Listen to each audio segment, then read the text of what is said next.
Hello, I'm Natalie Graves Tucker, and on behalf of AARP, I want to welcome you to this Fraudcast special report, where we'll help you recognize and guard against new scams. Before we begin, if you would like to listen to this program in Spanish, press *0 on your telephone keypad now. Si usted desea escuchar en español, presione *0 en su teléfono ahora. Today, we are going to talk about job scams, check washing, and celebrity impostor scams. We'll talk about the red flags to watch for and what to do if you spot a scam. We're connecting with thousands of AARP members from across the nation and will be joined shortly by thought leaders who will take your questions live. AARP, a nonprofit, nonpartisan organization with a membership, has been working to promote the health and well-being of older Americans for more than 60 years, and we are in your corner, fighting on issues that matter to you and your family. If you've participated in one of our Tele-Town halls before, you know this is similar to a radio talk show where you have the opportunity to ask questions and get answers from our guests. For those of you joining us on the phone, if you would like to ask a fraud or scam-related question, press *3 on your telephone to be connected with an AARP staff member who will note your name and question and place you in a queue to ask that question live. If you're joining on Facebook, you can post your question in the comments. Hello. If you are just joining, I am Natalie Graves Tucker, and on behalf of AARP, I want to welcome you to this important fraud discussion, Recognize and Guard Against New Scams. Thank you for joining us today and participating in this Tele-Town hall. To ask your question, please press *3, and if you're joining on Facebook, you can post your question in the comments. Let's get started. Today, we're joined by two guests. Liz Buser is a senior advisor with AARP Fraud Prevention, and Larissa Bungo, the assistant regional director for the East Central region of the Federal Trade Commission. Liz and Larissa, we're happy to have you both here. Happy to be here. Before we start, Larissa, I believe you need to make a quick disclaimer. Yes, I do, Natalie. Thank you for having me. I do need to say that my remarks are my own and don't necessarily represent the views of the Federal Trade Commission or its commissioners. Thanks, Larissa. Now, let's dive into employment scams.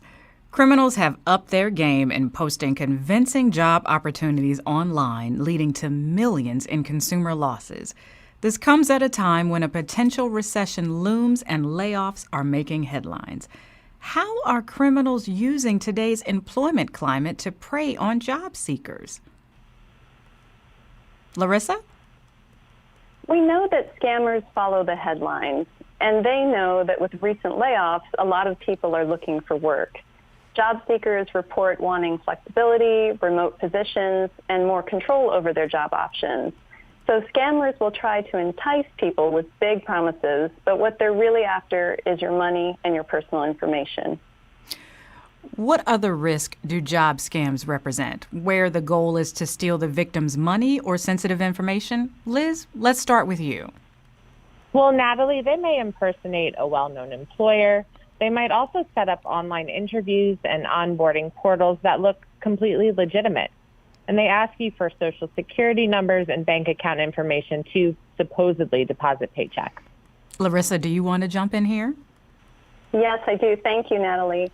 Many people would like to work from home. Scammers know this, so they place ads, often online, claiming they have jobs where you can make thousands of dollars a month working from home with very little time and effort. It could be anything from reshipping products to selling things to people you know. Sometimes the scammers try to get you interested by saying you can be your own boss or start your own business, but instead of making money, you'll get requests for more money. They needed for things like starter kits or training or certification, but they're useless and won't necessarily help you to start your business or make any money. Other scammers will send you a check. They'll say it's for part of your pay or to buy equipment that you'll need for the job. They'll tell you to deposit the check and send back an overpayment, but the check will ultimately bounce and the bank will want you to repay the full amount of the fake check. while the scammers get to keep the money you sent them. If someone offers you a job and claims that you can make big money in a short period of time with little work or effort, that's a scam. This is a lot to navigate. So, what can you look out for when job searching? Liz? It certainly is a lot to navigate. So if you're looking for work, first of all, verify job openings before you apply. Reach out to the company directly using contact information that you know to be legit. And second, watch out for red flags of a scam. For example, email from personal accounts that are not affiliated with the company. Poor spelling and grammar. Interviews that are conducted solely through email or online chat. And keep an eye out for requests for account numbers or other personal information before you are hired. That is definitely a red flag. Larissa, anything to add? Yes, thank you, Natalie. Remember that being asked to pay upfront fees for a promise of a job is a red flag. And here are some quick tips to think about and avoid being scammed in this area. The first is to stop. Take your time to check out the job listing. Don't pay for the promise of a job. Honest employers, including the federal government, will never ask you to pay for a job. Like Liz said, don't share personal information until you've done your research. You can search online for the company name and put the words review, scam, or complaint into your search. And finally, talk to someone you trust before making the decision. Talking it out might help. Thank you, Liz and Larissa, for all that great information. Now, there's a more old-fashioned way of stealing from your bank account by stealing your outgoing mail. Law enforcement has seen a big spike in stolen checks being washed and made out to another name in large amounts. How can you reduce the chance that a criminal will steal and wash your checks? Liz? Well, Natalie, since they steal your mail to get checks, follow some safe mail tips. First of all, don't leave outgoing mail in your mailbox. Second, if you do use the blue mailboxes, try to drop your mail off in close to the posted pickup time. It is also safer to walk into your post office and to drop your mail inside the facility. And if you're going away, place a hold on mail while you're on vacation. Another tip is to use gel ink on checks since it's harder to wash off. And if you suspect mail theft, please report it. Mail theft and check washing are considered unauthorized transactions by banks. So following an investigation, the good news is that you'll likely get your money back. And since checks do represent risk, consider signing up for online banking with your financial institution via their website or their app.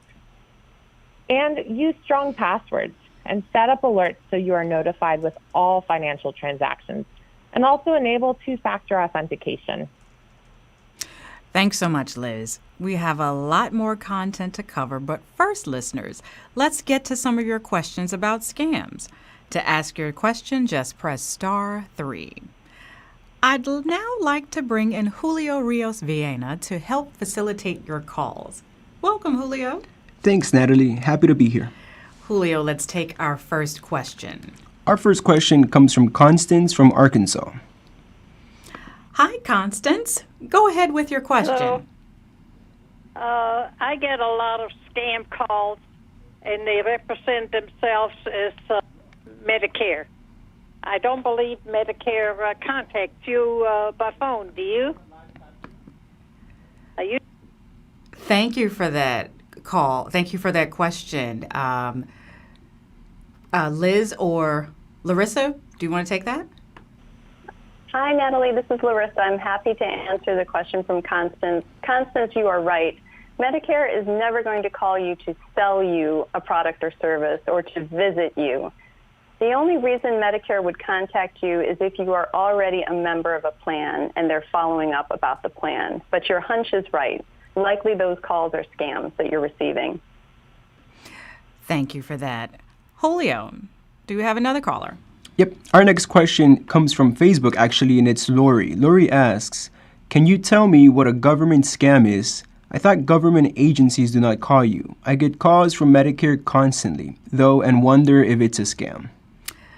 Liz, can you take that one? Sure, I'm happy to answer that. And it's a great question. Imposter scams generally start with an unsolicited phone call, an email, a text, or a social media message. And what the criminals do is they impersonate people and organizations whom you'd ordinarily trust, or at least hear out, like Medicare, like Social Security, or even the IRS. And the FTC data has shown that the most common types of these scams involve government agencies. So just a couple of tips for this question. So please know that government entities will not contact you out of the blue and claim that there's a problem that you need to fix immediately. And they certainly won't threaten you with jail time if you don't pay them right away. Another tip, please don't press 1. Don't call back the number that was given to you. Don't click on any links if they contact you through other means. And if you think the call could be legitimate, find a number like Medicare's that you know to be correct. Call them to inquire. Thank you for that. All right, let's go back to the line. Who do we have next, Julio? Our next question also comes from Facebook, and Noreen asks, how do I order my free credit report? All right, Larissa, can you answer that one? Yes, happy to answer that. Noreen, you can go to annualcreditreport.com to request free copies of your credit report. And you'll be able to obtain a free copy of your credit report from each of the 3 major credit reporting agencies. Annualcreditreport.com. Thank you so much for that. Julio, do we have another one? We do. We have Helen calling from New York. Welcome, Helen from New York. What is your question? Yes. Many seniors are having health problems, and because pharmaceuticals are so very expensive, they get interested in emails about products that so-called will be helpful to them.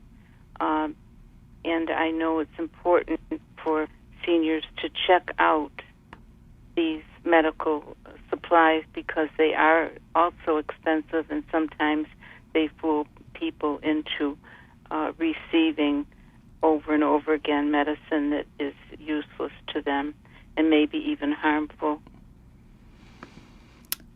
Yes, thank you for that. Liz, do you want to respond to that one? Yes, great question, Helen. So it sounds like you've done your research. So please do your research. Look for warning signs, especially promises that, some wellness product is going to treat or prevent diseases, especially if the claim is that it can cure so many different ailments at once. And also keep a lookout for companies that, urge you to hurry and order a product because supplies might not last. And so be skeptical about these materials and these supplements. Do research the company online, just like you did, and contact your doctor if you have questions about products. All right, I think we have time for one more question. Julio, who do we have? Yes, our next caller comes from Anne from New Jersey. Welcome, Anne from New Jersey. What is your question? Hi. Hi. My question is this. Is there any way to get on some sort of do not call some list or something for my main home phone? Because I get about 50 calls a day. They're all bogus. They're selling me everything from end-of-life insurance to Medicare, or they want some other fund to help seniors, and I have no idea how to stop these calls. I ask them nicely to please stop the calls, but... Thank you so much for that. Larissa, can you answer that question for her? Yes, happy to help. And you can get on the Do Not Call registry by going to donotcall.gov, donotcall.gov, or you can call the number 888-382-1222. Again, 888-382-1222. All right. Julio, do we have another question? We do have one question from Facebook, and it comes from Dante. Dante asks, what information does a scammer need or typically ask for? Thank you for that question, Dante. Liz or Larissa, anyone want to take that question? This is Liz. I can start, and I'm sure Larissa will want to chime in too. So they're looking for your personal information. So like Larissa said, they want to get your personal information and your financial information. So they're looking for your name, your social security number, your date of birth, even your medical insurance account numbers. They want your bank account number and credit card number. And they may use this information to commit identity fraud. And then there's also other information out there that they may want, like your passwords, addresses, and other information that they may even learn from your social media accounts. So it's important that we guard all of this information and never share it with others. Okay, I think we have time for one more question. What is your question now? Julio? Yep, our next question comes from Gregory from California. Hello, this is Gregory. Hi, Gregory. Welcome. What is your question?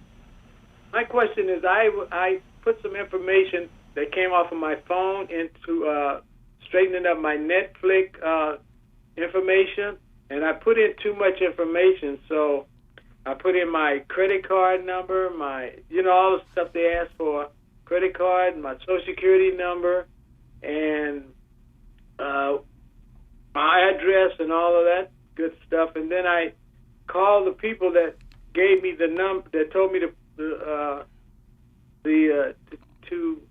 they told me to give them the information. I called and they said, no, dude, this is not the information. This is a scam, that they done scammed you. So right immediately what I did, first I got nervous, and then I called my bank. And the bank immediately, I told them what happened, and they changed my credit card, my debit card, and I got a new card. But then I was concerned because I did give up my social security number. I usually don't give up that much information, but I was going so good on my phone that it just started popping off. And now I'm wondering, are they going to the scammers go try to, I think they called me back a couple of times just to make sure my phone number was right. But I wondered if they go try to do anything with my social security number. Okay, thank you for your question, Gregory. Larissa, do you have any response for him? Yes, I do. Gregory, thanks for the question. One concern is that the scam artists might use your social security number to open new accounts in your name. So what I would suggest is that you go to identitytheft.gov. This is a personalized self-recovery program that the government offers for free. And through identitytheft.gov, it will give you a step-by-step recovery tool of how to protect your account. So basically, you want to be watching for identity theft, and it will tell you what to do, including seeking a credit freeze on your account so that no one can open accounts in your name using your social security number. So again, go to identitytheft.gov and just be on the lookout for any new accounts that might be started in your name. Thank you for that. Julio, do we have anyone else? Yep, our next caller is Lois from Texas. Hi, Lois. Welcome. What is your question? Question is, you mentioned there was an ink that you could write a check in that would be hard to wash, but I didn't get the name of the ink. Thank you for that question. Liz, do you want to clarify what kind of ink? Absolutely, and thank you for asking that question, Lois. So you will want to use a pen that has blue or black non-erasable gel ink. What the gel ink does is it soaks into the paper, and it may be more difficult to remove than regular ballpoint pen ink. Thank you for that. Julio, do we have another one?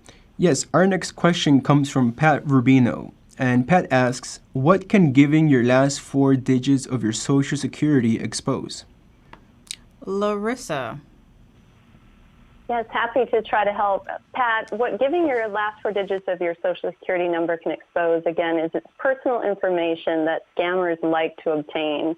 And with that information combined with other identifying information about you that they have, they may be able to cobble together your identity and steal your identity. And one of the ways to combat this is to be checking your credit report. So that's one of the things that we mentioned to Gregory, going to identitytheft.gov. One of the things you can do to protect yourself is to be checking your credit reports and making sure that no new accounts are created in your name. So be vigilant. Thank you for your question.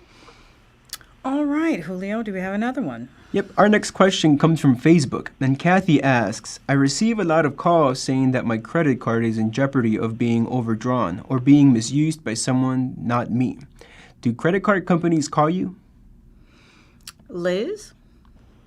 That is a great question, Kathy. So they're not going to call you out of the blue and whatnot. If you signed up for alerts, you may get an alert via email that that there's a fraud alert or something like that. I've had that happen to me. The best thing that I recommend is go to the back of your credit card and call the credit card company directly to ask them if that's the case. Thank you, Liz and Larissa, for answering our callers' questions. We will get back to the phone lines in just a moment. Now we're going to change gears by talking about imposter scams. According to the FTC, imposter scams are one of the top fraud complaints, in some years the number one complaint, with reported losses in the billions. Is that similar to other imposter scams, Larissa? Yes, Natalie. In 2022, imposter scams top the list as the most reported fraud. Imposter scams come in many varieties, but they all work the same way. Basically, a scammer pretends to be someone they are not to convince you of something that is not true. And how imposter scams work is imposters are dishonest people. They want to steal your money or get your personal information. They may call you on the phone or send an email or a text. Very often, they pretend to be from an organization that you know. They'll pretend there is a problem, like a family emergency with a loved one or a prize. They may say they're from the government using a name you recognize, like the IRS or Social Security Administration, and tell you that you're in trouble or that you owe money.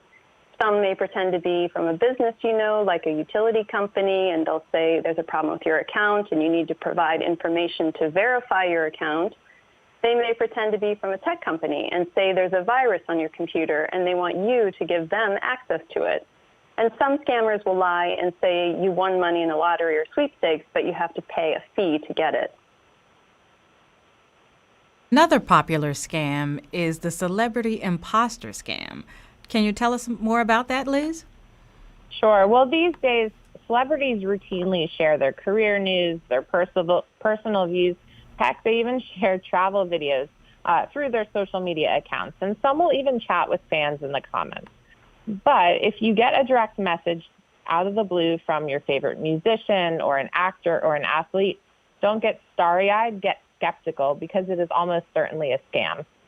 Any celebrity with a social media presence can have their star power exploited by a scammer. And con artists are especially fond of abusing the bond between country music stars and their fans. And, recent callers to the AARP Fraud Watch Network helpline have reported scams that are naming famous Nashville icons like Blake Shelton, Toby Keith, George Strait, and others. But the good news is, if you know the red flags to look out for, it's not hard to spot a celebrity imposter scam. What should you look out for, and how can you protect yourself from this scam? Well, Natalie, some warning signs are, maybe they seek to convince you to enter fake contests for a fee in order to meet them. Maybe they will ask you to contribute to their charity, but it's not real. They may, over time, seek to convince you that they are in financial trouble. And they will ask you to send payment via gift card, prepaid debit card, wire transfer, or even cryptocurrency or a peer-to-peer payment app. But there are ways that you can spot and avoid this scam. First of all, Google the celebrity's name with the word scam to see if it has been connected to imposter schemes. Another tip is to report online celebrity impersonators to the relevant social network. Facebook, Twitter, and Instagram all have procedures for reporting bogus accounts. And please don't give your personal information or send money via gift card, wire transfer, prepaid debit card, or a peer-to-peer payment app to someone that you don't know and have only communicated with online, no matter how supposedly famous they are. And don't engage with a supposed celebrity on an unverified social media account, even if they don't initially ask for money. And finally, don't believe claims about why a supposed celebrity account has an unusual handle. For example, that it's a private account that the star keeps secret from their management. So, speaking more generally about imposters, what can you look out for? Larissa? Yes. First, remember these scammers are pretending to be someone they are not. So they will tell you there's a problem or a prize and create a false sense of urgency to pressure you. They may threaten to arrest you, sue you, take away your license. They are pressuring you because they want you to act immediately before you have time to think. So if you're on the phone, they may tell you not to hang up, so you won't be able to check out their story. Third, and this is a big red flag, scammers insist that you pay or send money in specific ways that make it hard to get your money back. So it's a sign of a scam if the caller pressures you to pay by wiring money, using peer-to-peer payment apps, cryptocurrency, or by buying gift cards and giving them the card numbers and PINs. These are all payment methods that are not traceable, and once you've sent the money, it's impossible to get it back, and the scammers know that. I have a few quick tips on how to avoid these scams. One is block unwanted calls and text messages. You can contact your phone company for assistance with this.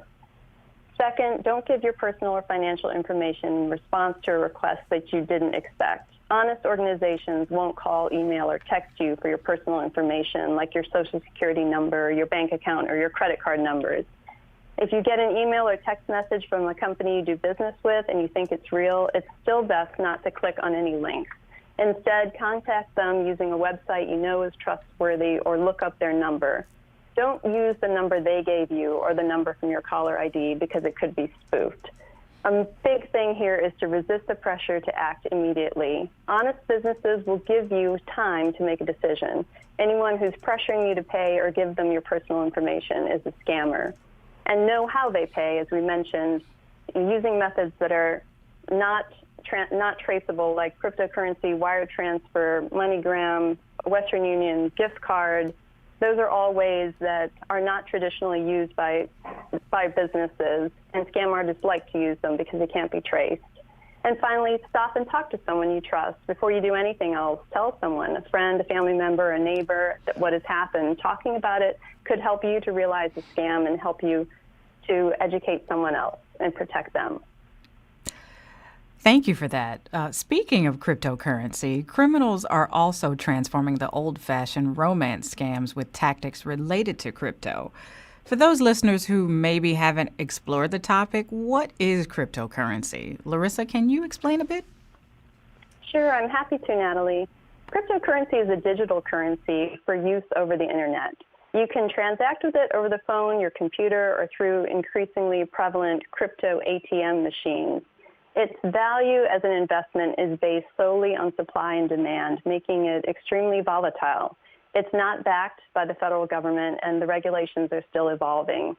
There are thousands of cryptocurrencies. You may have heard of Bitcoin, Dogecoin, or Ethereum. Criminals have flocked to cryptocurrency because most of us know very little about it, making it useful in their scams. And here are some quick tips on how to avoid these scams. First, scammers are always finding new ways to steal your money using cryptocurrency. One way to be on the alert and be vigilant is that scammers are the ones who will demand payment in cryptocurrency. Legitimate businesses aren't going to demand you send some cryptocurrency in advance, not to buy something and not to protect your money. That's always a scam. So the demand of payment in cryptocurrency is a red flag.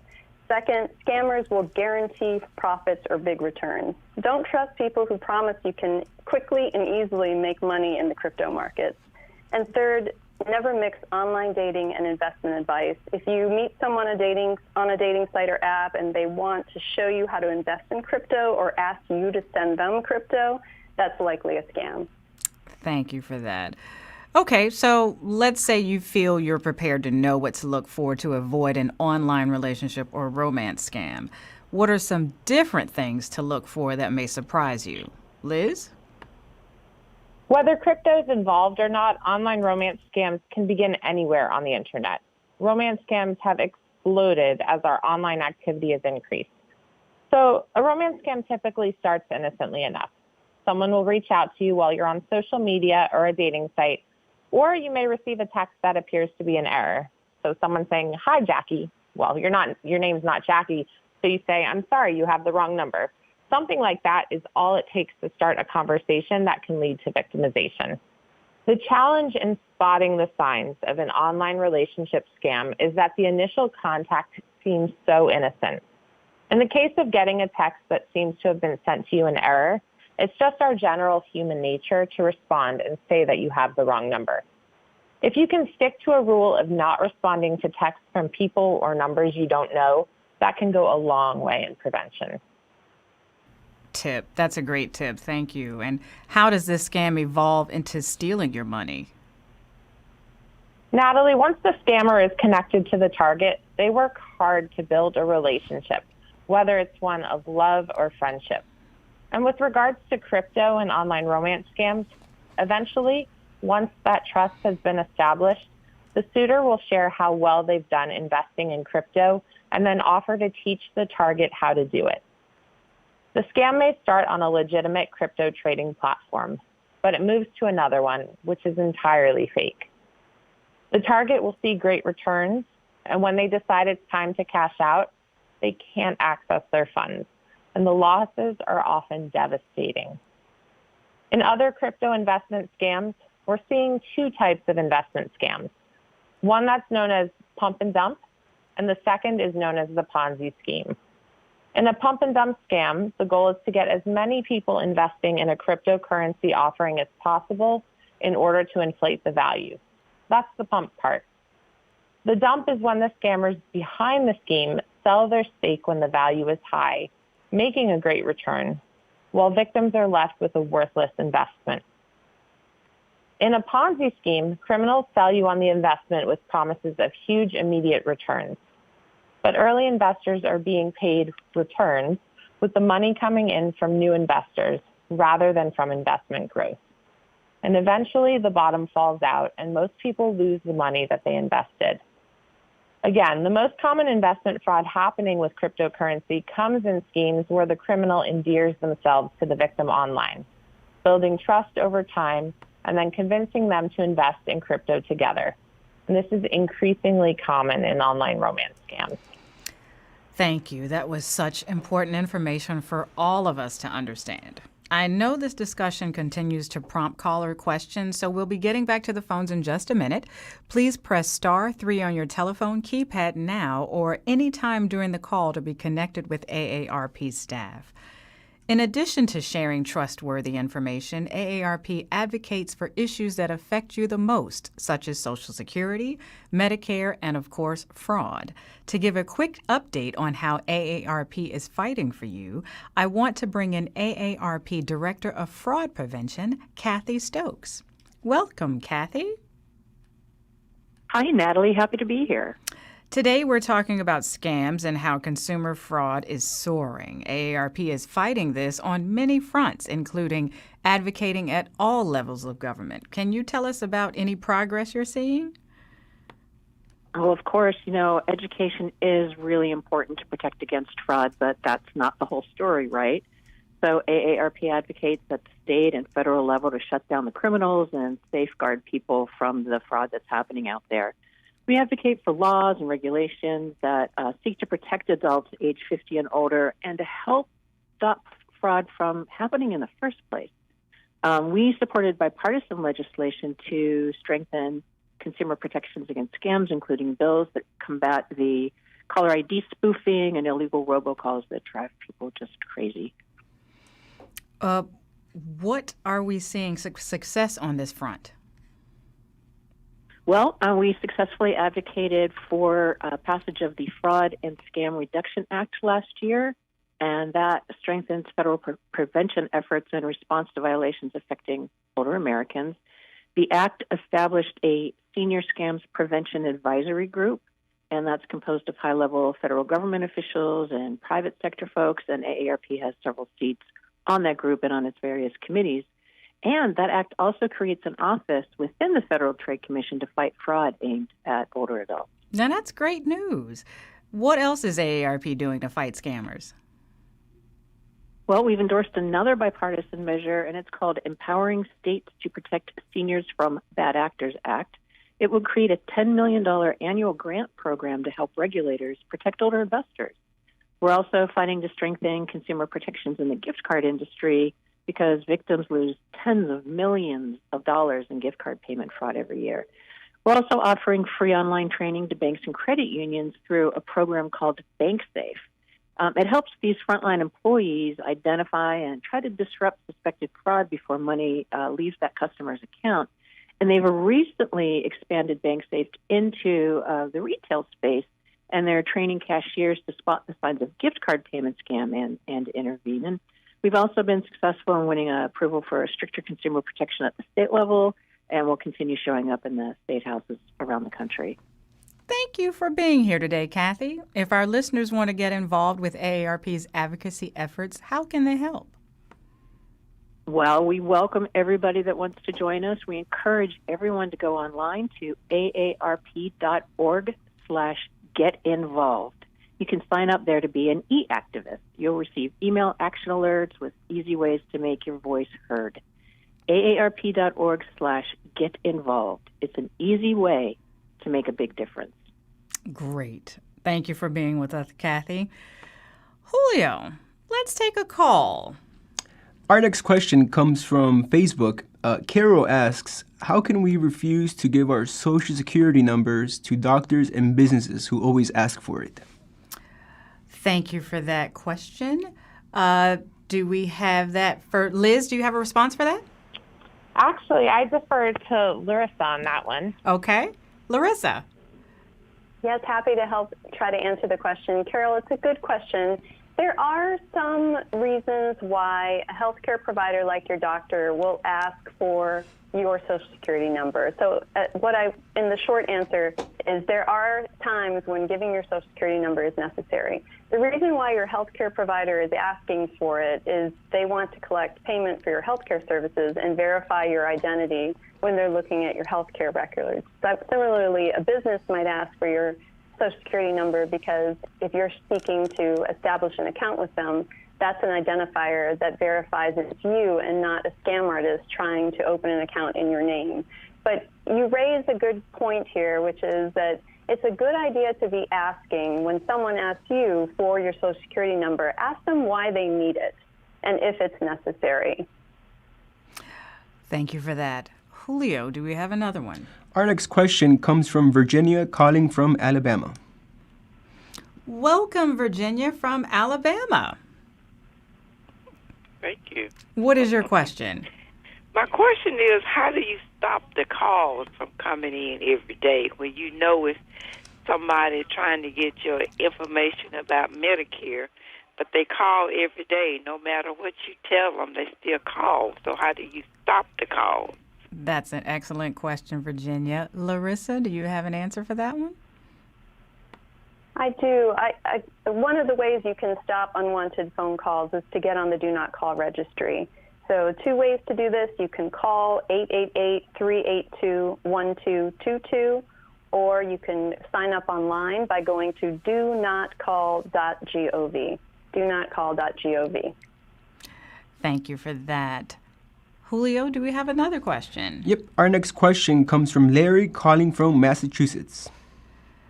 Welcome, Larry from Massachusetts. What is your question? Hi. My question is, in the past, when I had another phone system, I was using Nomo Robo. Is that still effective now to avoid problems? Thank you for that question. Larissa, do you have a response for that one?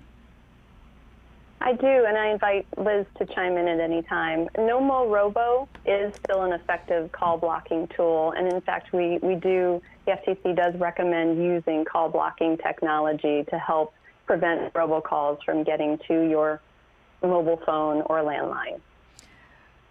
Thank you for that. Julio, do we have another one? Yes. Our next caller is Charlene from New Jersey.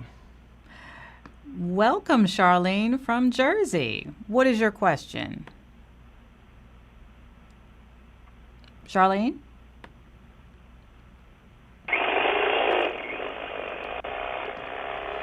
All right, I think we've lost Charlene. Do we have another question? Yes, our next question comes from Theron from Florida. Welcome, Theron from Florida. What is your question? Hi, how are you? Great. Good. I'm just a Vietnam veteran, and I get a lot of calls from Amazon. I don't have an account with them. They're saying that a package has my name on it, and I owe a large sum of money. And they've even asked me that they will bring it to my house. Me being a senior citizen, I say, no, I don't have an account with y'all. But they keep on and on. I just put the phone down, then I call the sheriff's department, let them know that I'm being harassed by Amazon. How do I take care of that? Thank you for that, Theron. Liz, do you have a response for him? Yes. So, Theron, I can 99.99% repeating guarantee that is not Amazon calling you. It is a criminal impersonating Amazon. So you did the right thing by reporting it. You can also reach out to the AARP Fraud Watch Network helpline to share your experience with them.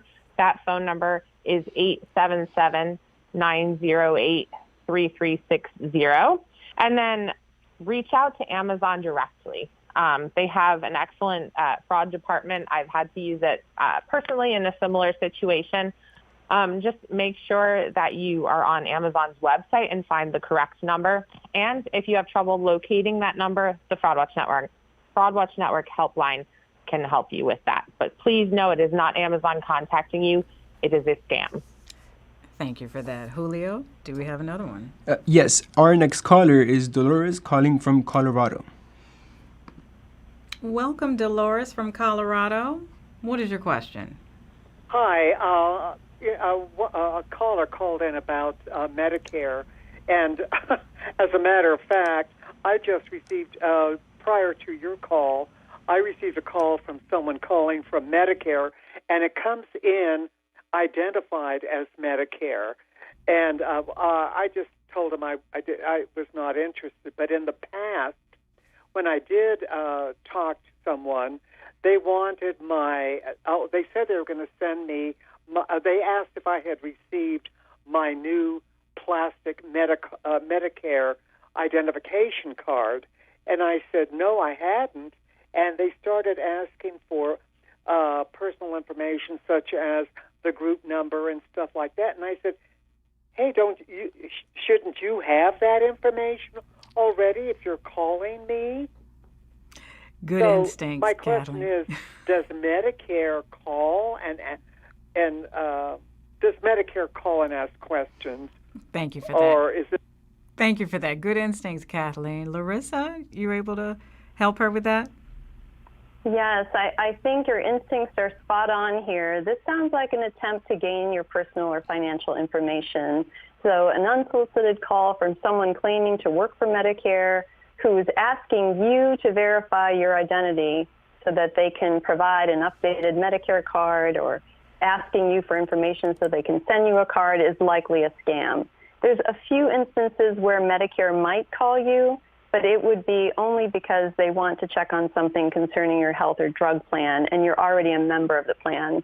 The one thing that you could do is you could call the number on the back of your card and just confirm that no one is trying to reach you. But I suspect that you are spot on. This is just an attempt to get your information, and you're right to avoid giving it. Such great questions from our callers. We hope you feel empowered to spot these tactics and disengage from criminals before a scam happens. But you may know someone who has already experienced one of these crimes. So, what can you do? How can you support your loved ones if they experience a scam? Liz? First and foremost, please show them care and understanding, rather than feelings like anger, disappointment, scorn, or blame. And make it clear that what happened to them is a crime and that it is not their fault. And help them file a police report, which is evidence for possible future restitution, and it also increases reporting of this crime. And you'll also want to report it to the FTC. Additionally, steer them toward resources for support. Our trained volunteer specialists at the AARP Fraud Watch Network helpline talk with tens of thousands of people each year who have suffered a financial loss from a scam and often learn about the resulting emotional wounds that victims carry with them. And we offer REST, which is a free online support group that we run with Volunteers of America, and it helps address the emotional impact of your fraud experience. These sessions are safe, confidential, and help attendees to realize that they are not alone and that this is not their fault. And last, avoid saying that they were tricked or duped. It makes them feel even worse about what happened. I am so glad you brought up language, Liz. Language that blames fraud victims, whether directly or indirectly, can be really damaging. Absolutely, Natalie. You know, to put this in perspective, scammers steal billions of dollars from consumers every year, and the impact can be financially and emotionally devastating, especially for older adults and their families. Magnifying their devastation is something that victims of other crimes don't typically experience, and that is shame. We inadvertently blame when we ask how they got duped or how much money they gave to the scammer. And even victims, when they aren't too ashamed to discuss their experience, commonly blame themselves when describing the crime. No one is immune to fraud, which is growing more pervasive and sophisticated. Fraud victims deserve the dignity and sympathy we grant people who experience other types of crimes. And these criminals are sophisticated, and they don't work alone. Much of this activity actually comes from transnational organized crime rings. They have money, they have employees, and they have the playbook on how to get a target to become a victim. The goal in scam operations is to get the target into a heightened emotional state. And that's what scammers themselves have referred to as getting them under the ether. And the tactics they use include instilling fear or excitement or even love. And why do they do that? Well, once we're there, it's very hard to access logical thinking, and the scammer succeeds. You see, the criminal's using our own thought processes and emotions against us, and they are good at that. And the way our brains work when emotion takes over makes all of us susceptible. Yet many of us don't realize how susceptible we are and use language that reinforces the notion that the victim is at fault. So what can we collectively do better? Natalie, for friends and family of victims, reframing your words is an important first step. Most victim-blaming language is unintentional and reflects the societal norms that we've all become used to. So you can start by reframing your language to convey empathy and respect. So for example, instead of saying, "I can't believe you got duped. How could you fall for that?" Or "they tricked you," instead say, "It's not your fault. You are a victim of a crime." Or say, "Scammers are good at what they do." Again, show them care and understanding rather than feelings like anger, disappointment, scorn, or blame. And change really begins with each of us. So encourage others you see or hear using language that blames victims to reframe their word choice.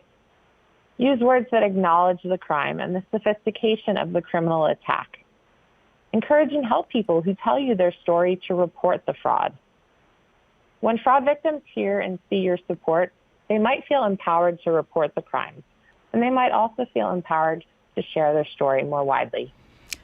It is certainly something we all need to work on. Let's talk more about the impacts of blaming victims on reporting. Larissa, how important is it to report a scam when it happens? What impact does it have?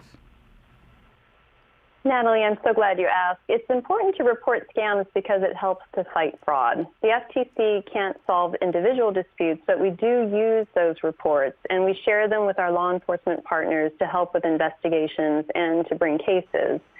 These reports also help us to know how fraud is changing and evolving.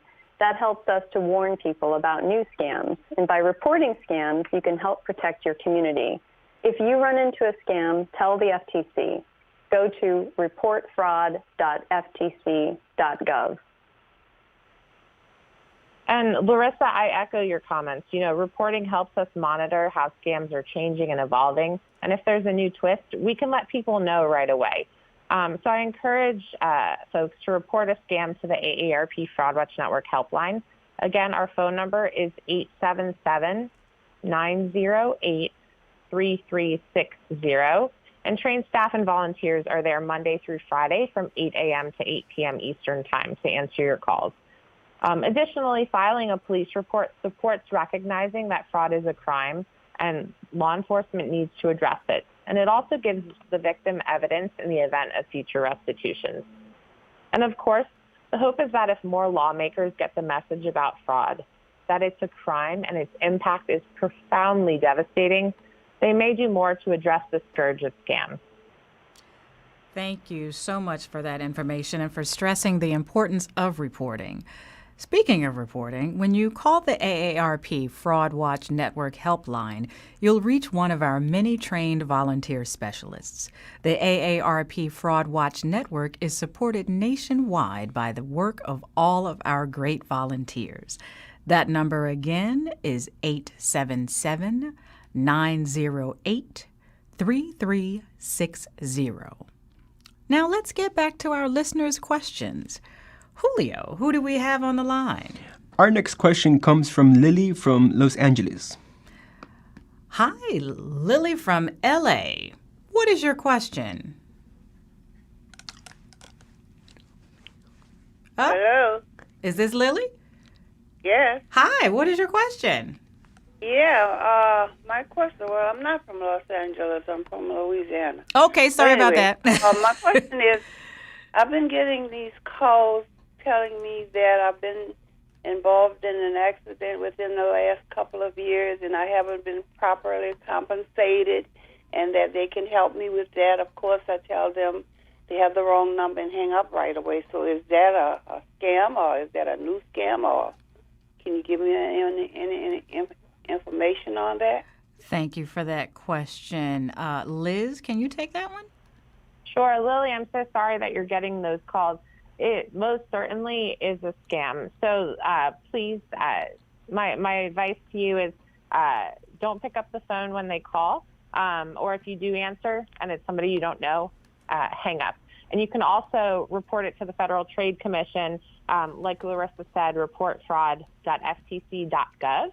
And please also report it to the Fraud Watch Network helpline. Again, our phone number is 877-908-3360. And that way others know what to be on the lookout for. Thank you for that. Julio, who's next? Our next caller is Kay from Oregon. Welcome, Kay from Oregon. What is your question? Thank you so much. I received an email, and it's supposedly from Social Security. Looks very legitimate. They are saying that the Social Security statement is being streamlined to have e-statements, and there is a link to click on and, have your e-statements sent to you via email, and it says they're no longer sending out paper statements. It looks legitimate. It's very legal looking, but I didn't click. I'm just wondering, is Social Security really doing that? Good question. Liz, can you help her? Sure, and Larissa may want to chime in as well. So first of all, please don't click on the link. If you have any questions, you can go to Social Security Administration's website, that is ssa.gov, or they have a national 800 number that you can call, and they can tell you for certain whether they are in fact doing that. And their phone number is 1-800-772-1213.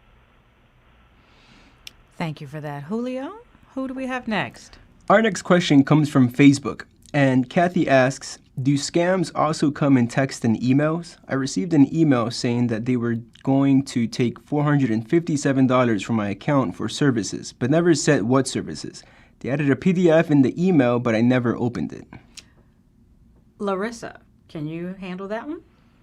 Yeah, sure. Happy to help. Kathy, it's a great question, and your instinct is right to be wary of this. Scams do come by text and email, too. As we said at the top, these are, scam artists are very good at trying to get information. It could be by the phone, it could be by email, it could be by text messages. But here, particularly since you don't remember paying for the service and there's no mention of what the service is, these are red flags, and the PDF and the email could actually be malware. If you click on links or open things in messages, it can actually be damaging to you and create malware where the scam artist is able to obtain personal information from you from your computer. So it's a good idea just to ignore and delete a text or email like the one you received. Thank you for that. Julio, do we have another one? Yes, our next question is Dean calling from New York. Hello, Dean in New York. Hello. I'm calling to ask you, please, if you could help me. I received these notices about sweepstakes and Audit Bureau, and I received them on a regular basis, and a couple of times I sent the $5 fee. Are these legitimate or are these scams? Thank you for your question. Liz? Sure. Well, that is a great question. I'm so glad you asked it, Dean. So while there are some legitimate sweepstakes and lotteries out there, this one certainly sounds like it's a scam. Just to give you guys a couple of examples of warning signs of these types of scams, you know, maybe you'll get a call or an email or a letter saying you've won a prize in a sweepstakes and you don't remember entering it or you haven't heard of it before. And here's the key red flag. They tell you you need to make an upfront payment in order to collect the prize or pay a fee. And so if you hear either of those are certainly red flags. So I would err on the side of caution. And if you have any questions, you can call our helpline and we can certainly help you with next steps. All right, Julio, I think we have time for one more question. Yes, our next question comes from Facebook. And Alexa asks, can I freeze my credit score and how? Larissa, can you help Alexa? If you're asking about freezing your credit report, you definitely can do this. A credit freeze restricts access to your credit report, which means you or others won't be able to open a new credit account while the freeze is in place. Of course, you can temporarily lift the credit freeze if you need to apply for new credit, and you'll still be able, while the freeze is in place, to do things like look for a job or rent an apartment. But it does last until you remove it. And the way to get one is to contact the credit reporting agencies directly, Equifax, Experian, and TransUnion. If you need help getting access to the website, you can go through annualcreditreport.com, and it will help you to get to the credit reporting site. I hope that helps. That is very helpful and great advice. You've already given us some great tips, but before we wrap up, I wanted to ask if either of you has any final thoughts to share with our audience. Larissa, let's start with you. Thank you so much, Natalie, and thanks to everyone for the great questions. To learn more about scams and how to spot them and avoid them, please go to ftc.gov/scams. And if you see a scam, tell us. Tell the FTC at reportfraud.ftc.gov. It can help someone else avoid a scammer. We really appreciate it, and it helps us to do our work. Thank you. And Liz, any final thoughts? Yes. Well, first of all, if you can spot a scam, you can stop a scam. And so check out the AARP Fraud Watch Network resources. We are here to support you. And one other thing, Natalie, if you do know about a specific scam, research has shown that you are 80% less likely to engage with the scammer. And if you do engage, you are 40% less likely to fall victim. Listeners, thank you so much for joining us for this discussion today. Thank you so much, Larissa and Liz, for joining us. And thank you, the AARP members who support the AARP Fraud Watch Network. We hope you enjoyed this special report and learned as much as I did. For much information and resources on the fight against fraud, we encourage you to visit aarp.org/fraud. That's aarp.org/fraud. The AARP Fraud Watch Network website is continually updated with new information, and you can sign up for AARP's Watchdog alerts to stay informed on the latest scams. And don't forget that AARP is local, offering meaningful connections and enriching experiences close to home. To view offerings, visit aarp.org/local. Thank you, everyone, and have a great day. This concludes our call.